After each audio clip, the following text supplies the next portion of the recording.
Doktor Erkin Sıdık tarixning savoblar degan so'zdan so'zlab turdim.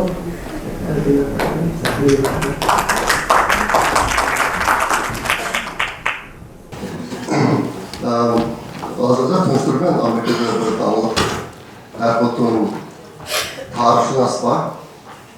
Bular ikisi bir ömrünü insanlarniki yazma tarixini o'qib shuni tadqiq qilishga odatib, dastlabda 11 kitap yozgan. Medeniyetleşishning hikoyalari edi. Keyin bu 11 kitapni odatdagidan o'qib bo'lmaydi da. Bir kitap qilib, kichik bir kitap qilib yozgan. Bu kitap aytdi danlıq. Dünyadaki ta'siri aytdi cho'ng. Lider dahilarniki hemisi o'qiydigan kitapkan bu. Mana bir yer uchrab qilib, shundan men bu kom deganda 5 kitap o'qiyapman mana. O'qib 11 kitapdan bir kitap tushagan 100 betlik. Men uni 25 betlik maqola qildim. Bu davr va bizga kitapda bor. Degan uni texnik qisqartirib endi tuzatamoqchi. Bu tarixning ismi William James Durant degan bu Sokrat yüzü, Ontratikisi ayarlı. Kitabın şu, The Lessons of Story degan kitap. Avrupa'nın degandek, ayeti çok ta'sir qo'zg'agan kitapken, dünyadaki davlat dahilarni biz o'qiydigan. Bu kishi 1968-yilda yozgan. Şu ma'noda biraz diqqatni saqlamaydi, mazmunga diqqatni vaqtida diqqat qilish kerak. Andan bu kishi 1977-yilda deyman, Amerika'nın prezidentlik erkinlik mukofotuna erishgan. 1977-yilda. Kitap biz kishima bilan mazmuni intayin eg'ir. Va shunga imkon bor biroq yetkazishga tirishman. Bu kitapning o'zi jami 12 bob, maqolatni maqolga oran 6 bobni kirgizdim. Shuni ama o'zi mazmunda uzun bo'lg'achqa shunga bergan meniki so'zlaydigan shunki 6 bob. Birinchisi tarix va yer shari. Tarixga o'tmishdagi ishlar yoki o'tmishning xotirasida aniqlama bilishga bo'ladi. İnsan tarihi alam boşluğundaki bir küçük joyga o'xshash bo'lib, uning birinchi sababı uning oddiy bo'lishidan iborat. Har qanday bir paytda bir quyruqli yulduz yer shariga nihoyat yaqin kelib, bizning kichik sharimizda eg'ir vahima paydo qilishi yoki uning ustidagi odam va hayvonlarni yalqin va issiqlik bilan tunjuqtirishi mumkin. Yoki bo'lmasa, quyoshning bir parchasi bo'linib chiqib, bizning ustimizga tushib, yer yuzidagi barliq g'am va azoblarni oqlashtirishi mumkin. Ba'zi kishilarniki deyishicha, bir qancha astronomiyalik davrlardan burun yer yuzida ashunday ishlar yuz berib oqqan. O bilan 65 milyon yil, hozirdan 65 milyon yildan burun yer sharini bir cho'nqashga so'qib, shu joyda dinozaur degan hayvonlar o'lib ketgan, yashab o'lib ketdi. Tarix coğrafyaga bağlangan bo'ldi. Her kuni deniz suyu ma'lum joylarda quruqlikqa bisib kiradi yoki quruqlik denizga bisib kiradi. Coğrafya tarixning madrasasi yoki qilibi, tarixning uzoqlantiruvchi onasi hamda tarixning tarbiya beradigan uyi. Derya, ko'l, qumliqdagi yeşil bo'stonlik va okeanlar o'zlarining qirg'oqlariga ko'chman insonlarni jalb qilib ekilaydi. Texnologiyaning taraqqiyotiga erishib, coğrafiyalik omillarning ta'sislari ojizlaydi. Yer shaklining xarakteri va tuzilishi yezigilik, konchilik yoki savdoga fursat yaratib berishi mumkin. Ammo faqat liderlarning tafakkur qobiliyati va yangi ideyalari hamda ularning egash kuchlarining sog'lom emgaklarilar aşında mümkünçiliklerini reallıkka aylandıra oladi. Shundaqla aşında amillarning birikmesilar minglagan to'salg'ularni yengib, bir yeni kultur yoki yeni madaniyatni shakllantira oladi. Madaniyatni tuproq emas, odam vujudga chiqartiradi. Başta hukumlar pek mühim. İkinci, tarih ve biyologiya. Muha bir vakit ayette uzunken ben kızıklarlık, ben şuna bölümü köpek aldım yine. Tarih biyologiyanın bir kısmı, yani insan hayatı organizmlarının yoki canlı mevcudatlarının hortukta yoki denizde özgürlüğünün bir kısmı. Biyologiya kanuniyatları tarihinin tüm sabahlarından ibaret buludu. Biz tedrici terapiyyat cereyanları ve sınavları içinde yaşayımız. Şundakla mevcutluğumuzu saklap kılış için to'xtamay kurash qilamiz. En ahırda bizning taqdirimizning qanday bo'lishini zaman ve makonga en moslashgan jonli mavjudotlar hayot qoladi degan qonuniyat va bilaydi. Agar ba'zilarimiz hayotlik to'qinishlardan saq-salomat qechib chiqa olgan bo'lsak, u biz tava bo'lgan odam guruhining bizni qo'g'irganligidan bo'ladi. Ammo aşı grubunun yüzümü özünü saqlab qilish sınaqlarından o'tishga majbur bo'ldi. Magap intayin muhim bir yerda bir insonniki taqdirining o'z qabri bilan chambarchas bog'langanligini da'vatdir. Tarix sohalari. Tarixning bir qancha biologiyalik sohalari bor. Ular to'g'ridagidek. Birinchi, hayotlik degan raqobat demakdir. Buni hammamiz bilamiz. Bizdeki hozir taqdirimiz raqobat turib qo'ydik. Ana aytadi, Türk etnik qanchalar biz raqobat turib qo'ydik. Raqobat yolg'iz savdoning hayoti bo'lib qolmasdan, u yana hayotning savdosi. Ikkinchi, hayot degan tanlanish demakdir. Tabiatdagi jonivorlar yemaklik uchun, jo'rish uchun erkek o'sish uchun, kishi bo'lsa erkek uchun degan gap, yurish uchun va ustunlik huquqi uchun o'zaro raqobatlashadi. Ashunda raqobat jarayonida ba'zi jonivorlar muvaffaqiyat qozonadi, ba'zilari bo'lsa mag'lub bo'ladi. Mavjudlikni saqlab qolish kurashida bir qism kishilarning boshqalarga qaraganda o'zini saqlab qolish siniqidan o'tishining shartlarini yaxshiroq hozirlagan bo'ladi. Saqlab Biz hammamiz erkin emas ve beraber emas. Biz hammamiz erkin emas ve beraber emas yaratilgan bo'lamiz. Biz tug'ilgandan keyin qandaqroq bir holatga kirib qolganligimizni ma'lum darajada ajdodlarimizdan qolgan jismoniy va psixologiyalik xarakterimiz, bizning quvimizning o'rib odatlari va an'analari, sog'lomligimiz va jismoniy qudratimiz, ruhiy qobiliyatlarimiz ve xarakterimizin süpetleri qatarlar belirleydi. Tabiat insanlar oturusundaki farklarını tolumu yakalaydı. Sebebi aşında farklar hayatlarını tallaş ve şallaşının hem de tedrici terapiyyatın zürür materyallarından ibaret. Okşaş nesillik nersedeki özlere farklar bir umumi hadise. Mesela bir cüp koşgizek balımı bir-birinden 100'den artık taraflardan fark kıldı. Neydi mühim bir hukum, biz hammamiz erkin emas ve beraber emas yaratılgan degan gap.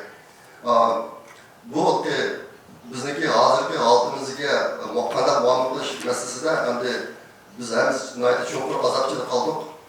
Bu yerdagi insonlar orasida insonlar beraber yaratilmagan, erkin yaratilmagan. Bu bir muhim hukum. Tengsizlik bir xil tabiiy ahvol bo'lib, u madaniyatlaşishning murakkablashishga erishib e'lonlanadi. Ajdodlardan qolgan tengsizlik ijtimoiy va sun'iy tengsizliklarni keltirib chiqaradi. Har bir kashfiyot odatdan tashqari kishilar vujudga, har bir kashfiyotni odatdan tashqari kishilar vujudga keltirgan narsa bo'lib, u burunqiga qaraganda kuchliklarni texnik kuch qiladi, ojizlarni texnik ozlashtiradi. Iqtisodiy taraqqiyot har xil funksiyalarni texnik kuchlik o'ringa yig'iladi.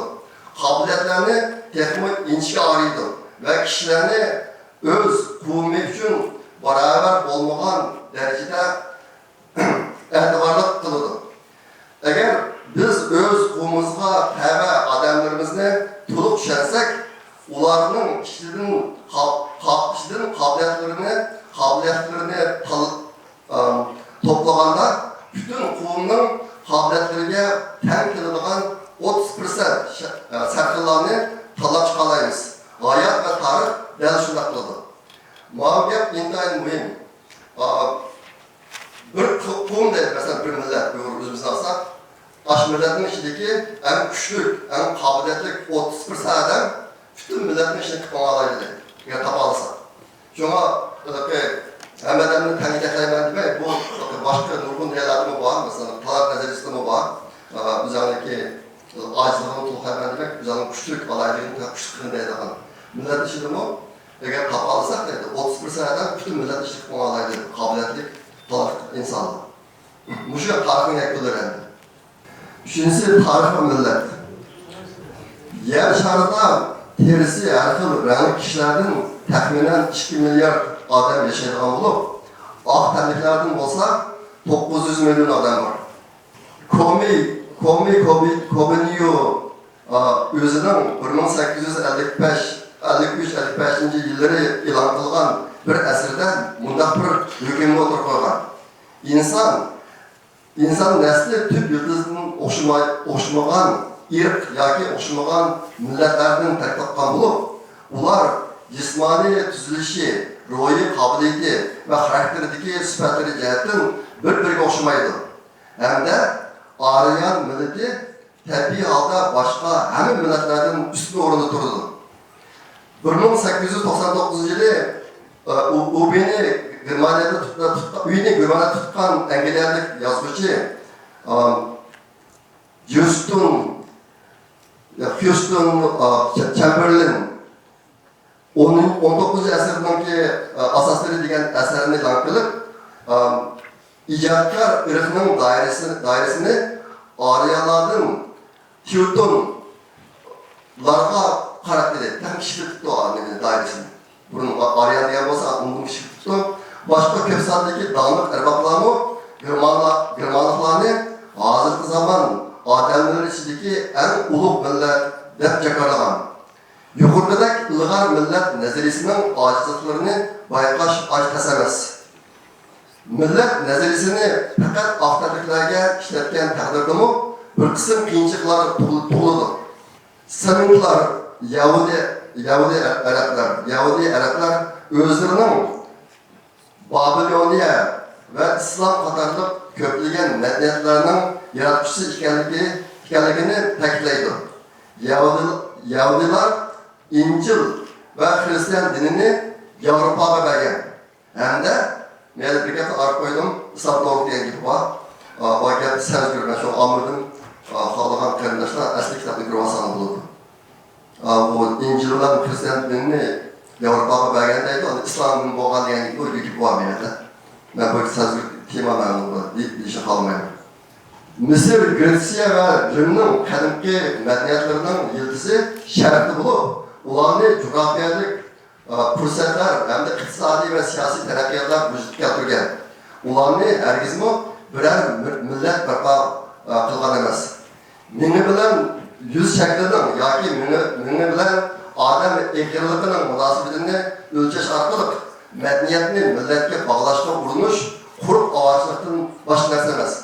Meğerdeki gapning asosli negizini bo'lsa, burungi nazariyada Aryan millatini bütün millatni üstün turadigan bir millat deb boshlab qaragan Hitlermi ashu nazariyaga asoslanib turib Yahudilarni qilgan ayni vaqtda. Yahudilarning tufan millatda. Lekin bu kitobda bayon nurg'un faktlar bor bunda. Dunyodagi hozirgi madaniyat seviyasiga yetishi hamma millatlarning to'pisida bo'lgan. Uni bir ikki millatga kuzatish butunlay xato deydi. Bunda yeni millat o'ziga xos tarixda o'xshamagan inson to'plari va o'xshamagan yo'nalishlardan bir joyga kelib, qonlarini, an'anasini va turmush odatlarini bir-biriniki bilan yoki shu yerdagi yerlik xalqniki bilan aralashtirgan.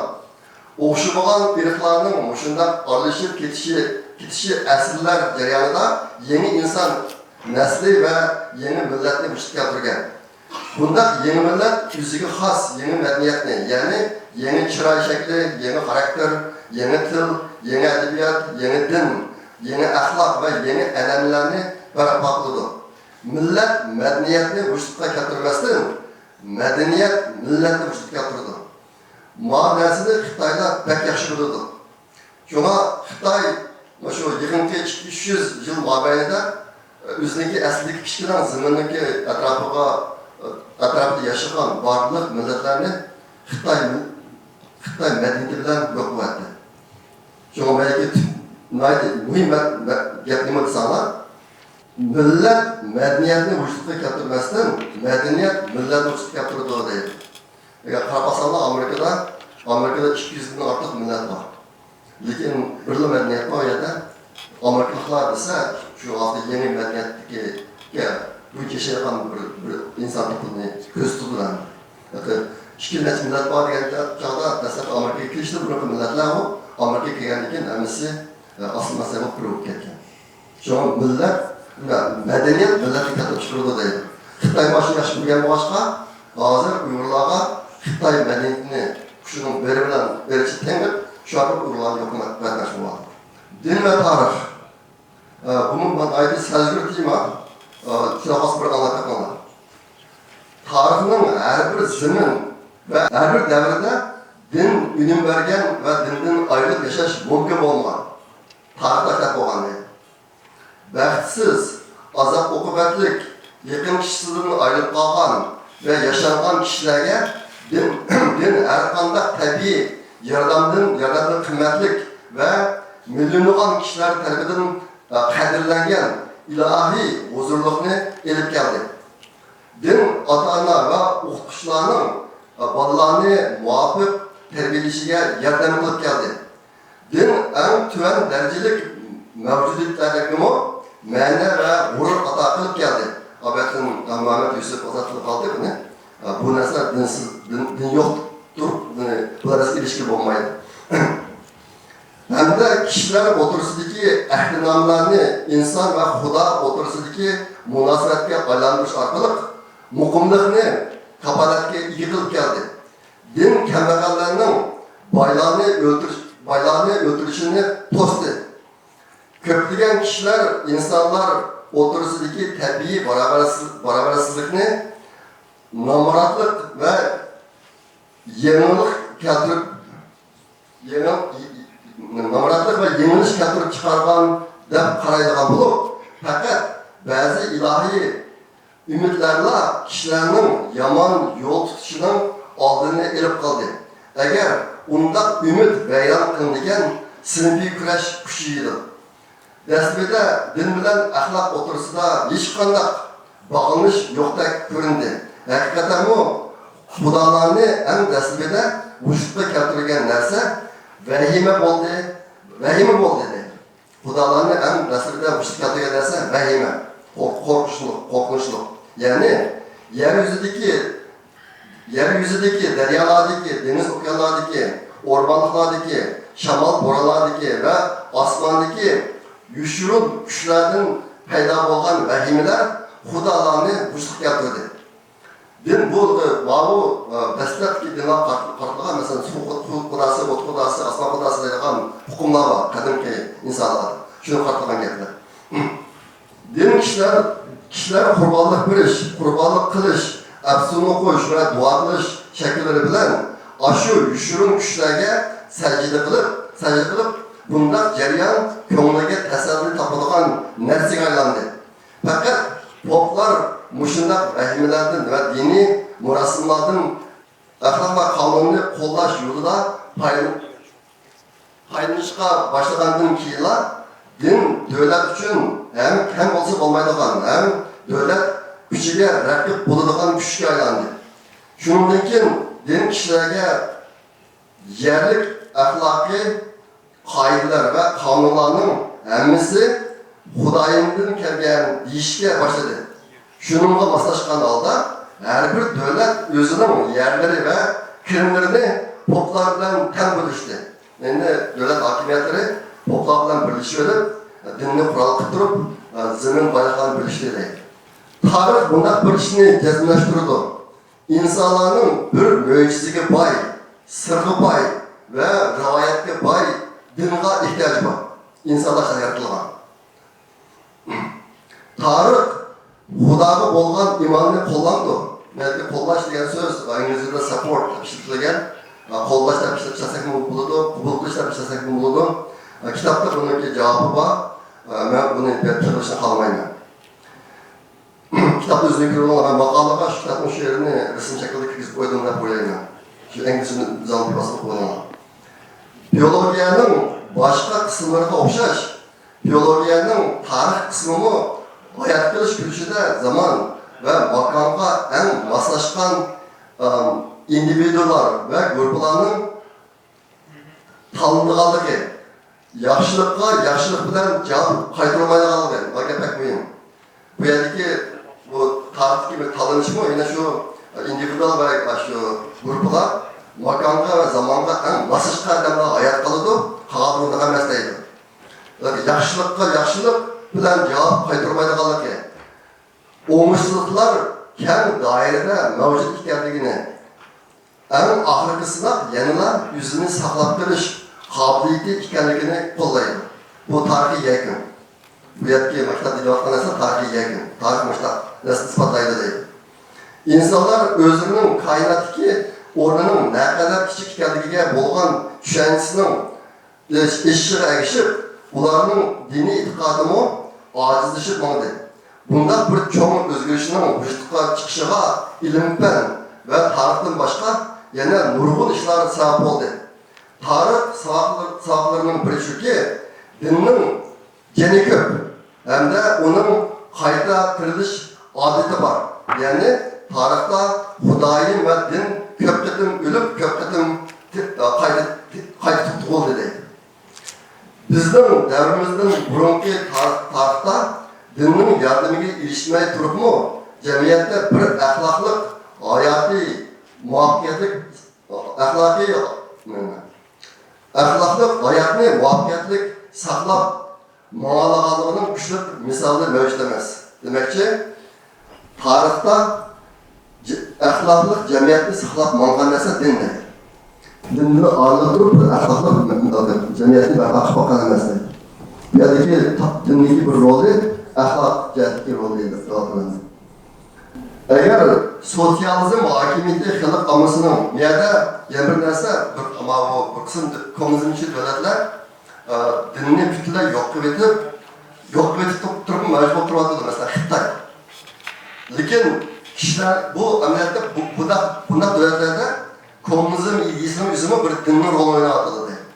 Lekin kishilar buni rasmiy tushunayotgan chog'da bu o'zining bu rolini yo'qotdi degan xulosa keldi.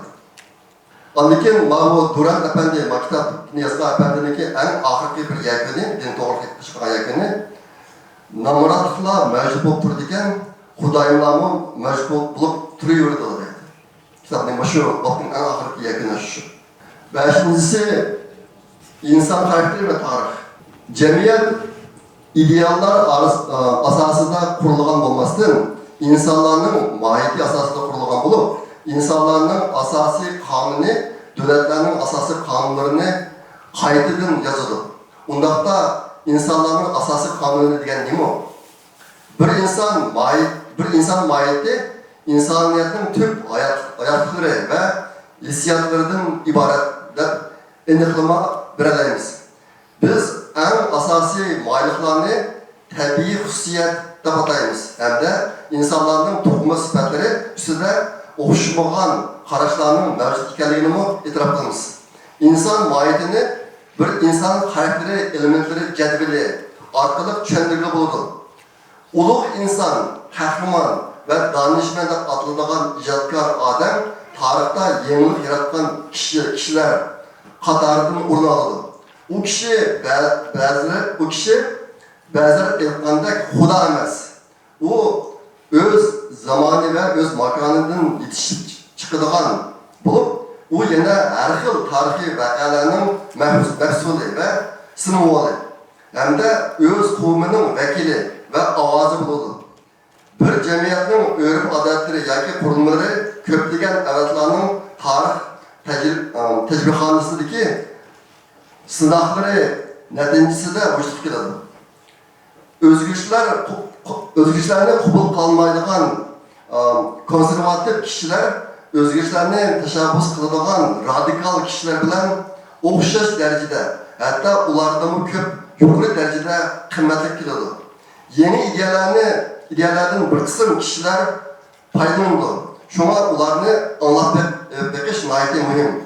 Şunu bilen birlikte yeni ideyalarını tosuş, karşı duruş ve mensitemezlik elgeklerinden ötüşken mecburlaşma, okşaşlar mühim. Yani yeni ideyalarının insan hayatında resmi rol elişine yol koyuştan burun ularını çokum aşında sınavlardan ötküzüş gerek.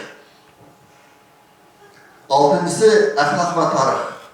Ahlak dediğimiz bir cemiyet özünün azaları ve özü bilen alakadar kişilerini özünün tertibi, bexatarligi ve taraqqiyatiga mos keladigan holatda ishilib berishiga undaydigan tuzumlardan iborat. Mushunga o'xshaydigan yana bir narsa qonundan iborat bo'lib, u kishilarni belgilanmalarga amal qilishga majburlaydi. Tarix haqidagi bilimlarning nihoyatda oz qismi axloqiy qoidalarda farqlar mavjud bo'lganligini, u farqlar faqat o'xshamagan davr va o'xshamagan zamonlarda mavjud bo'lganligini hamda ba'zida o'zaro ziddiyatlik bo'lganligini ta'kidlaydi. Tarix haqidagi bilimlarning ko'p qismi bo'lsa, axloqiy qoidalarning universal ekanligini hamda shundoq bo'lishi bir xil zurriyat shaklida mavjud bo'lganligini ko'rsatadi. Bu kitobning bu qismida so'zlangan narsa bizniki hozirgi davrimizda ko'rilayotgan har xil axloqiy buzilish. Hozir nurg'unlarimiz baysaymiz mana shu mamzamniki ishga haftada bir qadam chiqadigan videolarni ko'p topib keldim. Maktabda o'qigandan keyin isqan bir narsa, bu narsa qadimdan tortib borgan.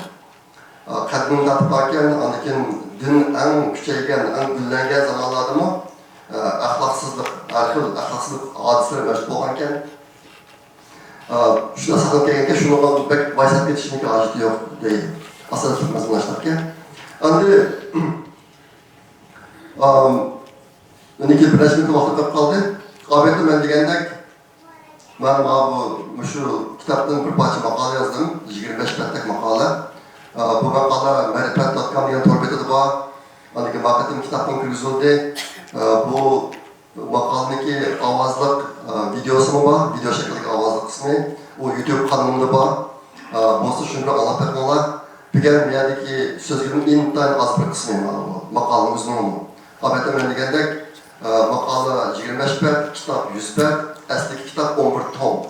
Amerikadagi erkinlik prezidentlik mukofoti erishgan kitob.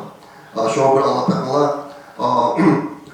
Men hozir yine yıkıldı 3 kitap satın aldım. Bir neçe hafta oldu kitaplarını satın aldım var. Hozir biz acayip bir adet kirib qoldik. Hemmimiz o'zgarib ketdik yaqinki 7-8 yilning mobaynida. Men shu millatniki hozirgi holati bilan munosabatlik bo'lmagan ishlarga shafqat qilolmayman. Ashta boshqa aslida men kitobniki keyingi 6 betini yozib chiqib ketay deb o'ylagan. Lekin qolgan qismi bizniki hozirgi ahvolimizga ancha mos kelmaydi ekan. Shuni buniki maktabdan o'qib, Xudoyim bo'lsa, buniki har birisidan birdan maqola yozishim mumkin. Bu kitob qanaqa kitob desanglar, birinchisi huquqsizlarning huquqi, yoki huquqi yo'q insonlarning huquqi deydi. Bu kitob yozgandan Litviyaga da millatniki prezident bo'lgan. Shuni yozgan kitobi donliq. Chexniki. Ondan keyin yana birisi hükümranlık ve onun karşı turuşunun sanatları deydi. Ondan keyin acizlarning quroli. Bularni hemisi bizga mos keladi. Biz hozir ojiz bo'lib qoldik. Intayin cho'ng xatar ostida. Ashuna boshqa bizga bir chiqish yo'li bormi? Biz bundan keyin o'zimizniki umrini qanday yashashimiz kerak degan savollar bir odamga javob chiqib qoladi. Kitobdan to'g'ri Xudoyim bo'lsa, bularni hammasining bir maqolada biz chiqaraman. Balki bu tarixning savoblari degan narsa pek muhim. O'xshamagan insonlar o'xshamagan yashash yo'lini tutadi. Bu yerdagi intayin muhim bir narsa o'ziniki qanday yashayotganligini, nimishqa hozirgidek yashash yo'lini tanlaganligini tushunish kerak. Tushunmasa, ko'zi qaragandagi yo'lmangan o'xshasa bo'lib qoladi. Shuning kitap bek muhim. Masalan, ben deganimdek dunyoga danglik doiralarning hammasi o'qigan kitob ekan. Anlar bu maqolasi bor. Agar o'qishga vaqtim yetmasa, men chiqib qo'ygan videoni olaman. Ammo ko'plik rahmat.